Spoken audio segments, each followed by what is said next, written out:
Hello everyone, welcome in Kiran learners academy. इस video में solve करेंगे सेट नंबर 4 का। ये है part number third 61 to 105।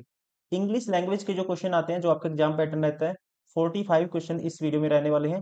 Question number 61 to 105।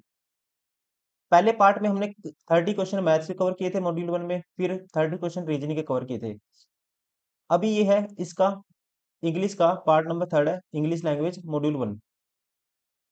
Total 150 question होते हैं, इसको 5 पार्ट में कवर करते हैं। जैसे आपका जो एग्जाम पैटर्न होता है, 30 क्वेश्चन पहले मैथ्स, फिर 30 क्वेश्चन की जो वीडियो आती है रीजनिंग की, फिर 45 क्वेश्चन की वीडियो आपको मिलती है इंग्लिश लैंग्वेज की। फिर उसके बाद 25 क्वेश्चन रहते हैं जीके के, और लास्ट के 20 क्वेश्चन हम प्रैक्टिस करते हैं कंप्यूटर के। 150 क्वेश्चन रहते हैं टोटल। तो अभी दोस्तों टाइम वेस्ट ना करते हुए स्टार्ट करते हैं English language and comprehension part, इसका सेट नंबर 4 का पार्ट नंबर थर्ड। पैसेज है, आपको फिल करना है यहाँ पे कौन कौन से वर्ड फिट बैठेंगे ये आपको बताना है। उसके लिए पढ़ते हैं पैसेज को। The earth temperature is rising steadily. Scientists say that the rise in the average temperature ranges from 1.8 degree celsius to 4 degree celsius. मतलब की कहता है, जो अर्थ है, अर्थ का जो टेम्परेचर है लगातार बढ़ता जा रहा है। जहाँ साइंटिस्ट का कहना है कि जो एवरेज टेम्परेचर है इसमें कितना इंक्रीज हुआ है, 1.8 डिग्री सेल्सियस से लेके 4 डिग्री सेल्सियस तक इंक्रीज है एवरेज। कहते this dash in temperature is cold. देखो अब टेम्परेचर में क्या हुआ हुआ है, इंक्रीज हुआ है, तो उसके लिए फिट बैठेगा यहाँ पे इंक्रीज। क्या बैठेगा, इंक्रीज, क्योंकि अर्थ टेम्परेचर इज राइजिंग स्टेडली। तो कह सकते हैं कौन सा वर्ड फिट बैठेगा, राइज मतलब एवरेज में राइज हुआ, इंक्रीज होना, तो यहाँ बैठेगा। देखो ये तो रेज तो नहीं आएगा, इंक्रीज आएगा। इंक्रीज मतलब कि कोई चीज बढ़ जाना, जो ये इंक्रीज हुआ है उसके लिए वर्ड बैठेगा फिट इंक्रीज। या फिर राइज होना था, RISE, तब वो भी फिट बैठ जाता। लेकिन इंक्रीज यहाँ पे बेस्ट इसको डिस्क्राइब करता है। Option second, this increase in temperature is called called global warming और क्लाइमेट चेंज। इसे क्या कहा जाता है, जो इंक्रीज हुआ है, ग्लोबल वार्मिंग या climate change. Although it is a natural phenomena, ये क्या है, एक नेचुरल फिनोमिना है। Human action is the dash cause of global warming. Human का जो एक्शन है, जो मेन मेन क्या चीज है, वो अपने आप में क्या है, मेन पॉइंट है उसका इंक्रीज होने का मेन कारण क्या है। मेन मतलब कोई भी चीज मेन हो उसे बोलते हैं मेजर। तो मेजर कारण क्या है, ये देखो, द ह्यूमन एक्शन क्या है, मेजर कोज है इसका। तो यहाँ फिट बैठेगा major cause of global warming. जो ग्लोबल वार्मिंग बढ़ती है उसका मेन कारण क्या है, मेजर कारण क्या है, ह्यूमन का action. Gases into earth atmosphere.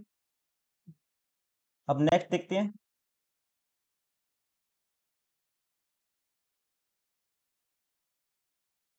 देखो ये पढ़ लिया था, major cause of the global warming the burning of fossil fuels such as petroleum and coal releases a lot of green house gases. इनसे क्या निकलती है, बहुत सारी ग्रीन हाउस गैसेज निकलती है इनटू द अर्थ एटमॉस्फेयर।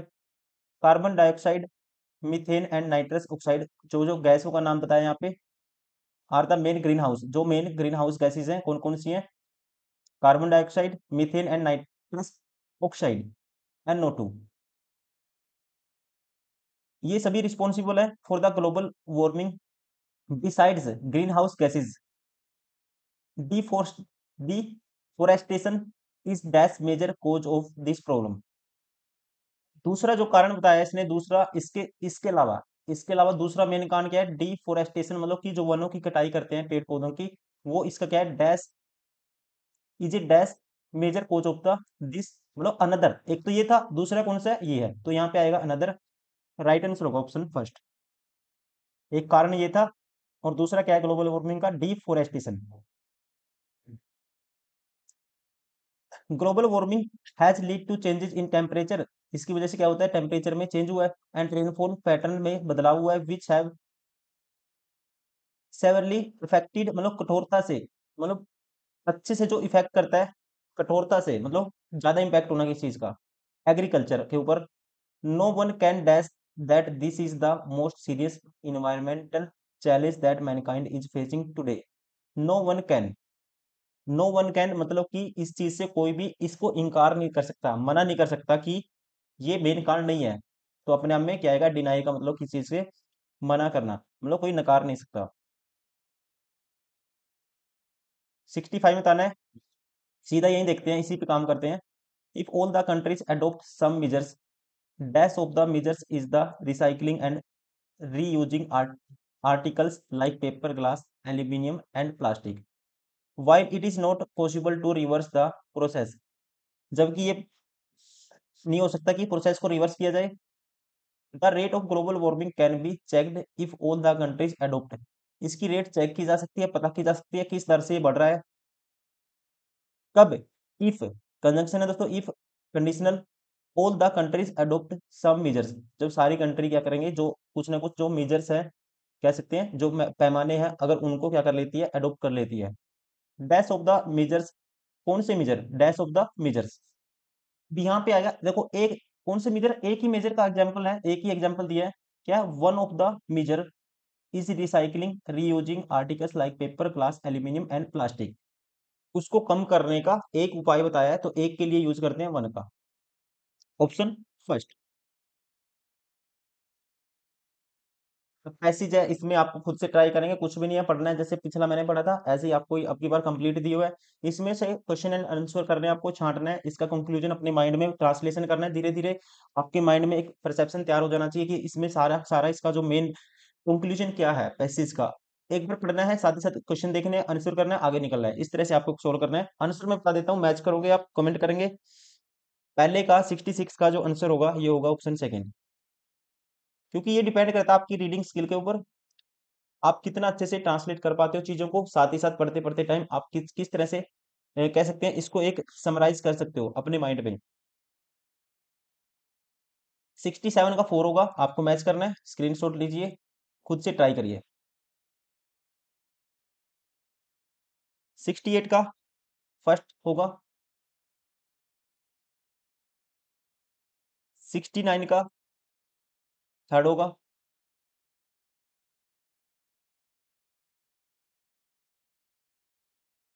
और 70 का राइट आंसर होगा ऑप्शन 4।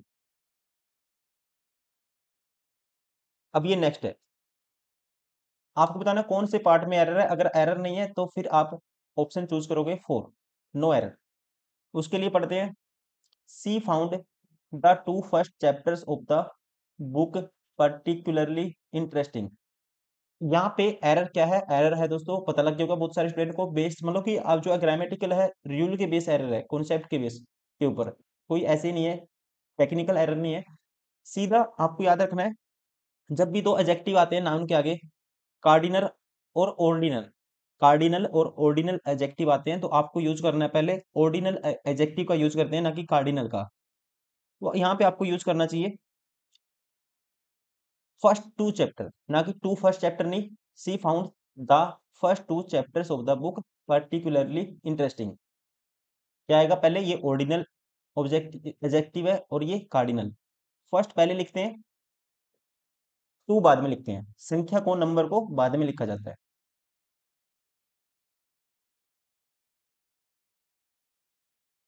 क्वेश्चन नंबर 72,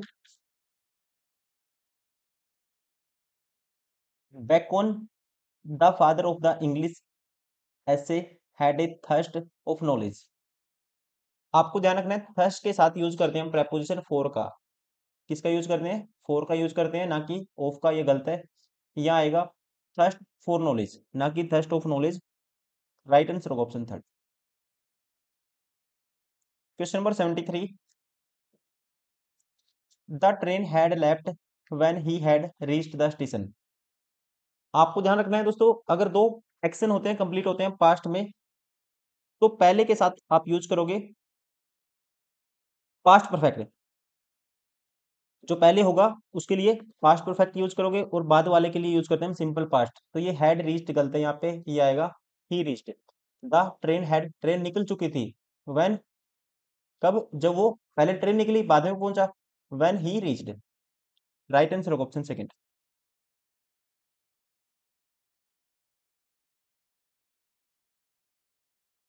डूबियस,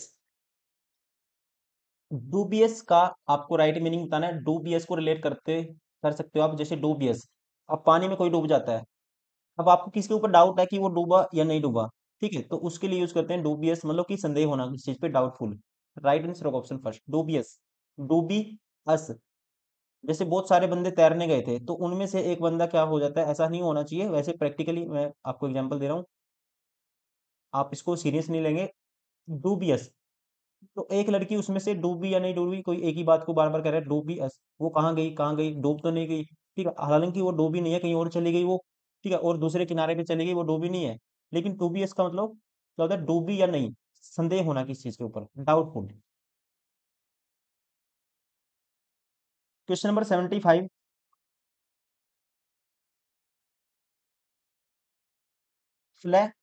फ्लैबरगेस्टेड, इसका मतलब होता है फ्लैबर फ्लैबरगेस्टेड का मतलब होता है एक्सट्रीमली सरप्राइज्ड, एकदम हक्का बक्का रह जाना, सरप्राइज्ड, एक्सट्रीमली सरप्राइज्ड, इसका मतलब होता है कोई भी आश्चर्य हो जाना किसी चीज को लेके।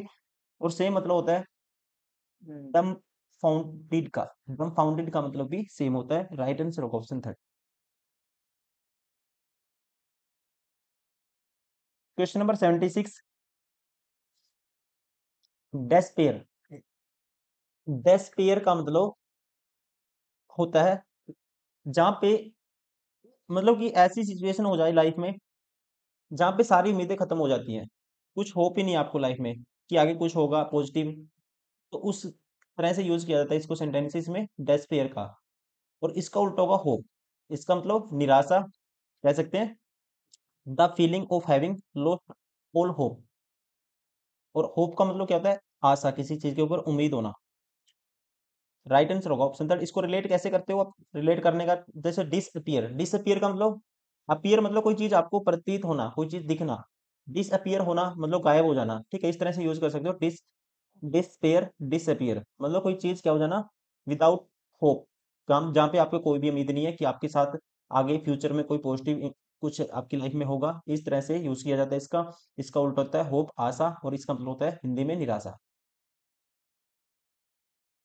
Question number 77। इन टोटो एक एडवर्ब है दोस्तों, इन टोटो एक क्या है, एडवर्ब है, और इसका मतलब होता है कंप्लीटली, कंप्लीटली कोई चीज पूरी तरह से अपने आप में कंप्लीट हो, including all parts, including all parts, तो इसका उल्टा क्या होगा, पार्सली, मतलब जो चीज क्या हो अपने आप में कंप्लीट ना हो, टुकड़ों में हो।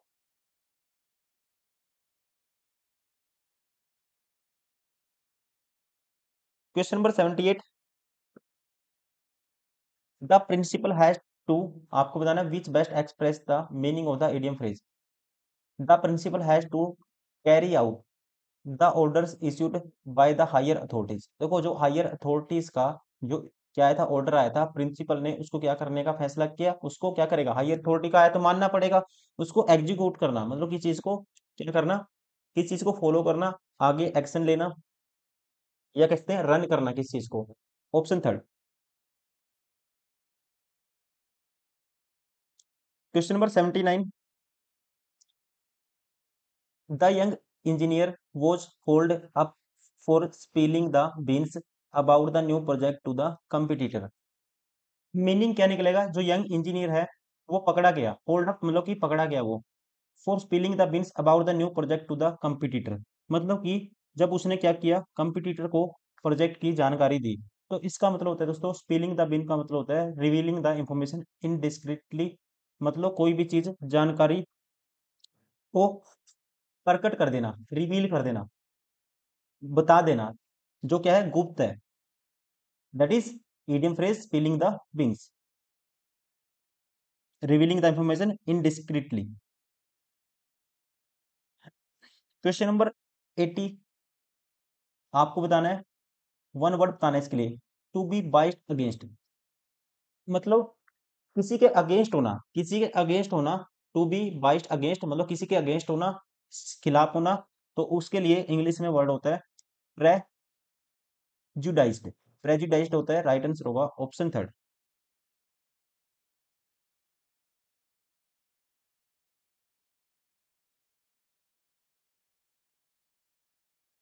81, 82, 81।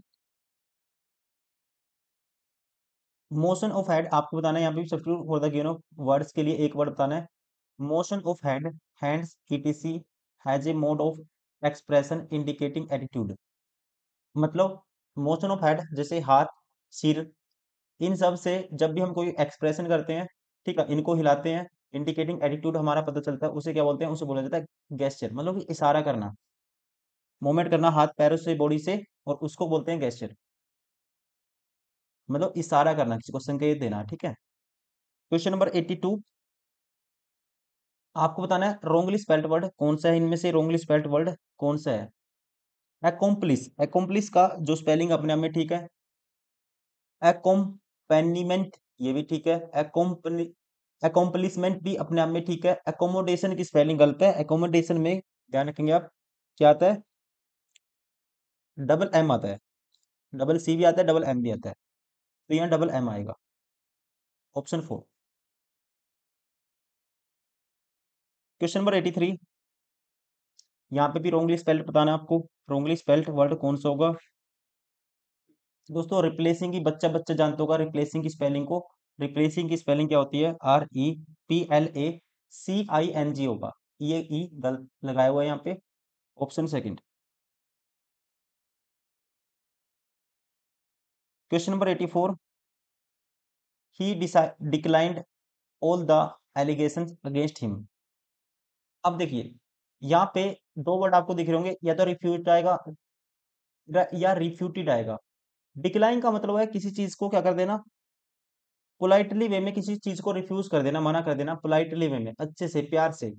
तो इसलिए ये यहाँ पे अपने आप में फिट नहीं है, क्योंकि यहाँ एलिगेशन की बात हुई है, तो यहाँ पे कुछ ना कुछ प्रूफ देना पड़ेगा कि मैंने ये काम नहीं किया है। एलिगेशन मतलब आरोप लगना। अब दोस्तों एक है रिफ्यूज का मतलब सी, डायरेक्टली निकारना, डायरेक्टली निकारना, और रिफ्यूटेड यहाँ पे फिट बैठेगा, क्योंकि इसका मतलब होता है कोई भी चीज से मना करना, नकारना, किसके साथ, एक थ्योरी या स्टेटमेंट के साथ, कुछ सबूत होंगे, साक्ष्य होंगे, एविडेंस होंगे, तब किसी चीज को मना करना, उसे बोलते हैं रिफ्यूटेड, प्रूफ के साथ। राइट आंसर होगा यहाँ पे फिट बैठेगा, ऑप्शन थर्ड, रिफ्यूटेड।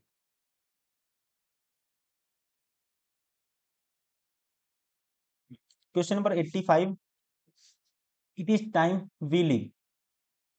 जब भी वर्ड आते हैं इट इज टाइम, तो इन सब के साथ हम यूज करते हैं, टाइम की बात है, इट इज टाइम, तो सिंपल पास्ट का यूज करते हैं, तो यहाँ पे आएगा नेक्स्ट, सिंपल पास्ट का यूज करेंगे। Question number 86, active voice passive voice है। Nobody has answered my question. Has को किस में चेंज करते हैं दोस्तों, हैज के साथ बीन प्लस V3 आता है, ठीक है, बीन प्लस V3 आएगा। इसमें भी है, इसमें भी है, देखो ये दो ऑप्शन तो वैसे ही बार हो गए। अब यहाँ पे नो बडी है, तो नेगेटिव बनेगा। My question has not been answered by no anybody. Right answer होगा ऑप्शन सेकंड।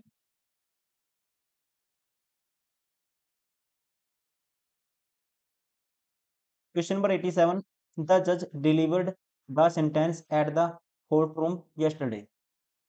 अब यहाँ V2 है, V2 को चेंज करते हैं पैसिव वॉइस बनाते टाइम, वोज या वर के साथ चेंज करेंगे इसको, वोज या वर प्लस क्या आएगा, V3 आएगा।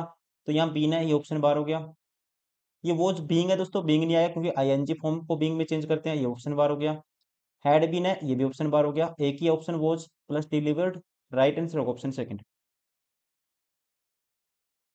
Question number 88, shut shoot all the doors and windows in the night. तो कमांड या ऑर्डर की बात है, तो लेट का यूज करते हैं, ये ऑप्शन बार हो गया, ये ऑप्शन बार हो गया। Let all the doors and windows, अब इनमें देखना डिफरेंस क्या है। Be shut in the night, और यहाँ पे कहता है remain shut in the night. Let के साथ किसका यूज करेंगे, बी का, लेकिन यार रिमेन का वर्ड फालतू में यूज गलत यूज किया गया है, रिमेन नहीं आएगा, बी आएगा, ठीक है, ये गलत है। राइट आंसर होगा ऑप्शन फर्स्ट।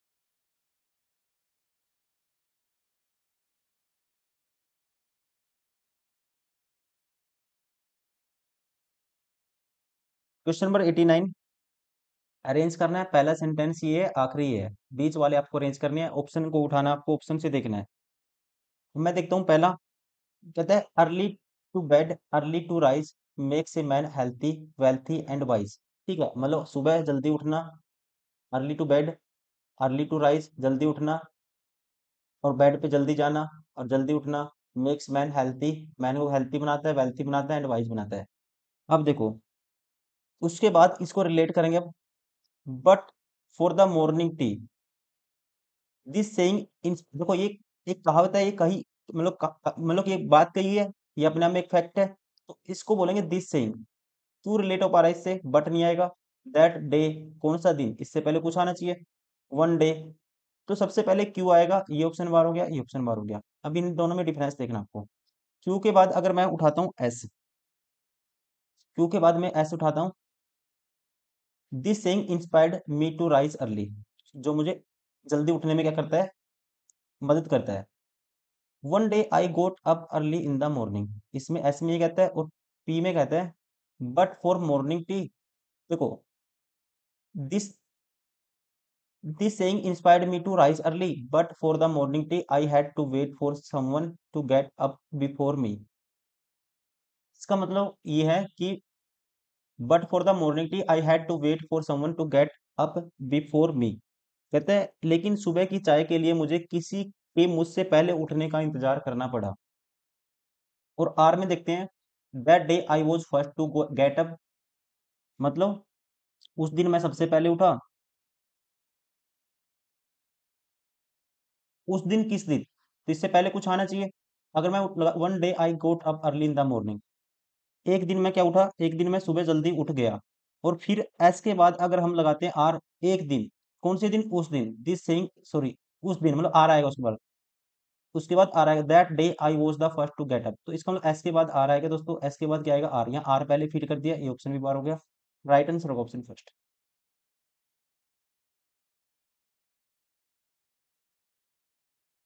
90 question number. अब देखना है इसमें, आर से स्टार्टिंग है, क्यू से एस से। A wood collector, a wood cutter sorry, was cutting a tree on a river bank. Wood cutter मतलब कि एक लकड़हारा रिवर के किनारे क्या काट रहा था, पेड़ काट रहा था। उसके बाद अगर क्यू उठा दे, हिज एक्सी, देखो हिज से रिलेट हो पा रहा है ये, उसकी कुल्हाड़ी। ही, इसमें कहता है he knelt down and prayed, उसकी कुल्हाड़ी, कहते हैं वह घुटनों के बल गिर गया। He knelt down and prayed मतलब कि वह घुटनों के बल गिर गया और प्रार्थना करने लगा। एकदम गिरेगा थोड़ी ना, उससे पहले कुछ होगा, पहले क्या होगी, उसकी कहते हैं कुल्हाड़ी, ये रिलेट हो पा रहा है। His axis slipped and fail into the water, उसकी जो कुल्हाड़ी थी फिसलकर पानी में गिर गई, तो क्यू आएगा, आर नहीं आएगा। दोनों ऑप्शन बाहर होगी। उसके बाद S, he could not get it back has the river was, देखो उसकी गिर गई, वो उसको उठा नहीं पा रहा था, मतलब he could not get it back has the river was very deep, क्योंकि रिवर क्या थी, डीप थी। वह इसे वापस नहीं ला सकता था क्योंकि नदी थी जो, रिवर क्या थी, गहरी थी। क्यू के बाद एस आएगा ही आएगा, क्यू के बाद एस आएगा।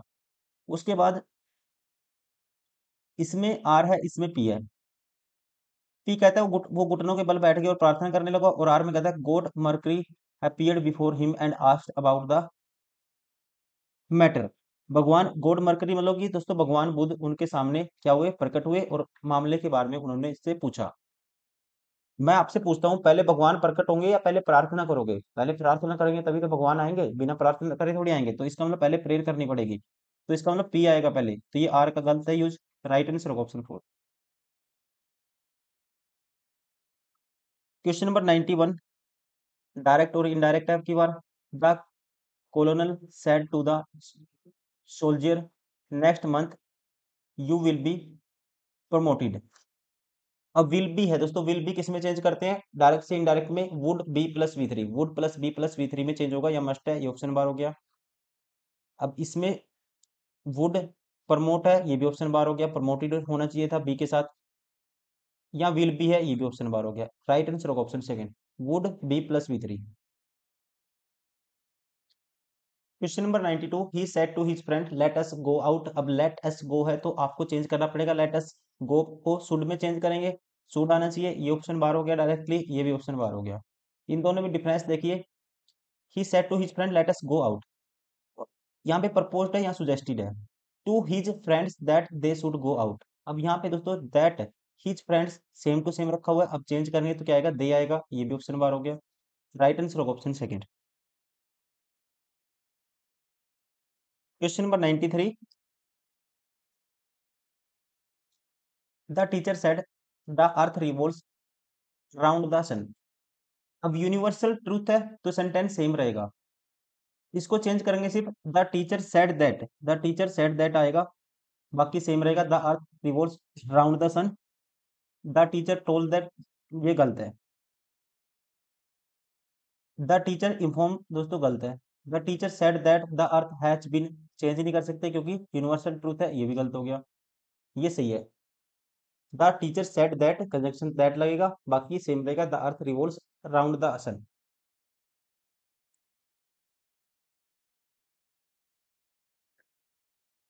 Question number 94, has he proved inefficient the company dash him. वो जब क्या हुआ, इन एफिशिएंट मतलब जब वो अयोग्य है, इनकैपेबल साबित हुआ कंपनी के अंदर, तो डैश हिम, तो उसको क्या किया, कंपनी से निकाल दिया गया दोस्तों। अब निकालना किस तरह से बोलोगे इस बात को, रिजेक्टेड का मतलब किसी चीज को रिजेक्ट कर देना, रिजेक्ट की यहाँ पे अपने में फिट नहीं बैठता। इजेक्ट का मतलब होता है, इजेक्ट मीन्स किसी को फोर्सफुली क्या कर देना, निकालना। जैसे इजेक्ट ऑफ इलेक्ट्रॉन, एनर्जी पड़ेगी, इलेक्ट्रॉन बाहर निकलेंगे। इजेक्ट ऑफ ये वर्ड उस सेंस में यूज किया जाता है फोर्सफुली, या कहते हैं धक्का देके एकदम हाथ पकड़ के किसको निकाल देना, तो ये फिट नहीं बैठेगा। हाथ पकड़ के कोई ऐसे नहीं निकालता, क्योंकि वो अयोग्य साबित हुआ, कंपनी ऐसे थोड़ी था उसी टाइम निकाल देगी उसको एट ए मोमेंट पे, ये गलत हो गया। क्योंकि पहले नोटिस होगा या कुछ ऑफिशियली निकाला जाएगा किसी को। इविक्टेड का मतलब होता है किसी को प्रॉपर्टी से बेदखल कर देना, संपत्ति से, ये भी नहीं फिट बैठेगा। ये आएगा एक्सपेल्ड। एक्सपेल्ड का मतलब होता है किसी को ऑफिशियली किसी कंपनी या ऑर्गेनाइजेशन से क्या कर देना, निकालना। Option 4। Question number 95, most people are influenced मतलब प्रभावित होना by dash advertisement and tend to believe the claims made about the product. देखो, अब मोस्ट पीपल इन्फ्लुएंस प्रभावित हुए हैं लोग एडवर्टाइजमेंट से, कौन सी, किस टाइप की, कलरफुल, अग्रेसिव, फिट नहीं बैठता। एडवर्टाइजमेंट अग्रेसिव दोस्तों इसके साथ फिट नहीं बैठेगा। एफिशिएंट, एफिशिएंट क्या है, पर्सन के लिए यूज करते हैं, कोई काम करने की एबिलिटी होना, तो ये भी गलत है। वीकनेस मतलब एनर्जी, जहाँ पे एनर्जी की बात हो, तो यहाँ पे एडवर्टाइजमेंट के साथ इसका भी यूज गलत है। Colourful, most people are influenced by colourful, वहाँ जहाँ पे अच्छे से डिजाइन बने होते हैं, जैसे लेटर हेड बने होते हैं, अच्छे से डिजाइन बने होते हैं, उसका डिजाइन बन के लोग अट्रैक्ट हो जाते हैं कि एडवर्टाइजमेंट इतनी अच्छी है। कोई भी आपको अपना कार्ड देता है, कार्ड अच्छा बना होता है, तो आप अट्रैक्ट हो जाते हो, इतनी बढ़िया डिजाइनिंग बनी हुई है। तो यहाँ पे फिट बैठेगा कलरफुल, ऑप्शन फर्स्ट। अब ये क्वेश्चन आप खुद से ट्राई करोगे, वही पैसेज है, आपको पढ़ना है, आंसर करना है, ठीक है।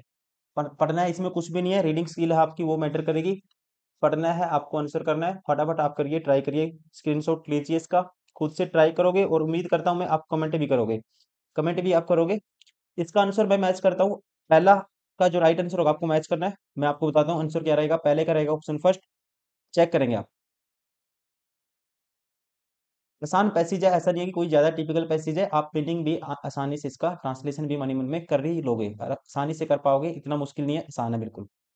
97 का जो राइट आंसर होगा ये होगा ऑप्शन 4। 98 का ऑप्शन थर्ड। 99 का राइट राइट आंसर होगा ऑप्शन 4। 100 का रहेगा राइट आंसर होगा ऑप्शन थर्ड। 101 का ऑप्शन फर्स्ट, ये भी पैसेज आसान है।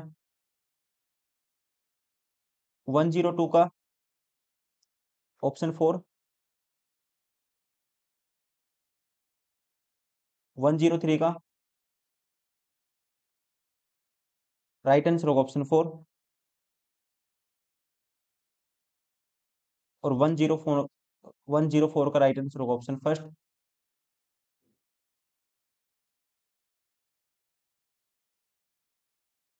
105 का राइट आंसर होगा ऑप्शन थर्ड। ट्राई करिए दोस्तों, ठीक है, क्योंकि आपका एग्जाम आपको देना है, मुझे नहीं देना। आपकी स्किल कैसे बनेगी, जब आप ज्यादा प्रैक्टिस करोगे, पढ़ने से चीज जैसे पैसेज है, इनमें इंप्रूवमेंट कब होती है, जब आप अच्छे से पढ़ते हो, चीजों को लगातार पढ़ते हो, जैसे नॉवेल्स पढ़ते हो, स्टोरी पढ़ते हो, न्यूज़पेपर पढ़ते हो, तो उस तरह से निखार आता है। इसलिए आपको प्रैक्टिस करनी जरूरी है। समझाने का तरीका इसमें आपको पता है, मैं इसका क्या करूंगा, ट्रांसलेशन करूंगा अच्छे से, एक एक वर्ड आपको बताऊंगा, समझाऊंगा। उसके बाद जो फिट बैठेगा मैं इसको ग्रामेटिकल तरह से भी इसको देखूंगा, यहाँ पे आपकी जो वोकेबुलरी है वो भी यूज होगी। तो इस तरह से कई चीजें इसमें मैटर करती हैं, आपको पढ़ना है और आंसर करने हैं। आप जो जहाँ पे आप दिक्कत अटकते हो उस चीज को आप क्या करोगे, सर्च करोगे। अगर फिर भी दिक्कत है, कोई क्वेश्चन है, आप कमेंट कर सकते हो, मैं उसको नेक्स्ट वीडियो में सोल्व कर दूंगा। लेकिन आपको जरूर, उम्मीद करता हूँ सारी वीडियो आप लगातार देखते आ रहे होंगे, इसी उम्मीद के साथ ये भी आप ट्राई करेंगे और अपना आंसर मैच करेंगे और कमेंट भी करेंगे।